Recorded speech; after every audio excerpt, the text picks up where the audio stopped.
Vaibhav Suryavanshi use ചെയ്യുന്ന bat നിർമ്മിക്കാൻ എടുത്തിരിക്കുന്നത് 1-2 വർഷം എന്നല്ല, നീണ്ട 20 വർഷമാണ്. ഞാൻ ഡീറ്റെയിൽ പറഞ്ഞാൽ നിങ്ങൾ ഇൻഡസ്ട്രി ഫോളോ ചെയ്യാൻ മറക്കണം. ലോകത്തിലെ 75% ഇംഗ്ലീഷ് വില്ലോ ബാറ്റുകളുടെ വുഡ് വരുന്നത് ഇംഗ്ലണ്ടിലെ ഗ്രേറ്റ് ലീസിൽ നിന്നാണ്. കാര്യം കാശ്മീർ വില്ലോ അവൈലബിൾ ആണ്.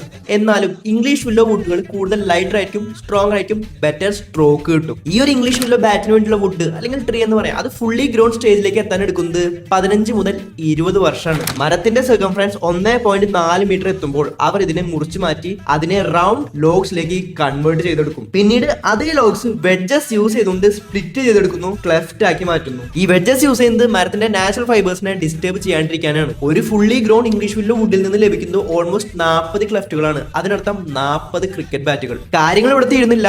പ്രൊക്യൂർ ചെയ്യുന്ന ക്ലെഫ്റ്റുകൾ ഒരു വർഷത്തേക്ക് ഇവർ എയർ ഡ്രൈ ചെയ്തെടുക്കുന്നു. പിന്നീട് 10 ആഴ്ച ലോ ടെമ്പറേച്ചറുള്ള ചേമ്പേഴ്സിൽ വെക്കുന്നു. സോ ദാറ്റ് അതിന്റെ മോയ്സ്ചർ ലെവൽ 10 മുതൽ 12% ഡിക്രീസ് ചെയ്യാൻ സാധിക്കും. ഈ പ്രൊസീജിയേഴ്സ് കഴിഞ്ഞ് മീരറ്റിലും ജലന്ധറിലും എത്തുന്ന ക്ലഫ്റ്റുകൾ പല സ്റ്റേജസിലൂടെ കൺവേർട്ട് ചെയ്ത് ഒരു ബാറ്റ് ആക്കി മാറ്റുന്നു. ഒരു സ്കിൽഡ് ലേബറിന് ഒരു ബാറ്റ് ഷേപ്പ് ചെയ്യാൻ എടുക്കുന്നത് ഓൾമോസ്റ്റ് 3 മണിക്കൂറാണ്. വേറൊരു കാര്യം കൂടി ഉണ്ട്, ബാറ്റിന്റെ ഹാൻഡിൽ നിർമ്മിക്കുന്നത് ഇംഗ്ലീഷ് വില്ലോ വുഡ് കൊണ്ടല്ല, മലേഷ്യൻ കാർഡുകളിൽ നിന്ന് സോഴ്സ് ചെയ്യുന്ന മനാവ്കെൻ യൂസ് ചെയ്തിട്ടാണ്. സോ വൈഭവിന്റെ ബാറ്റ് വൈഭവിനേക്കാൾ ഏജ് ഉള്ളതാണ്. വീഡിയോ ഇഷ്ടപ്പെട്ടാൽ ഷെയർ ചെയ്യാൻ മറക്കണ്ട, ലൈക്കും ചെയ്യാം.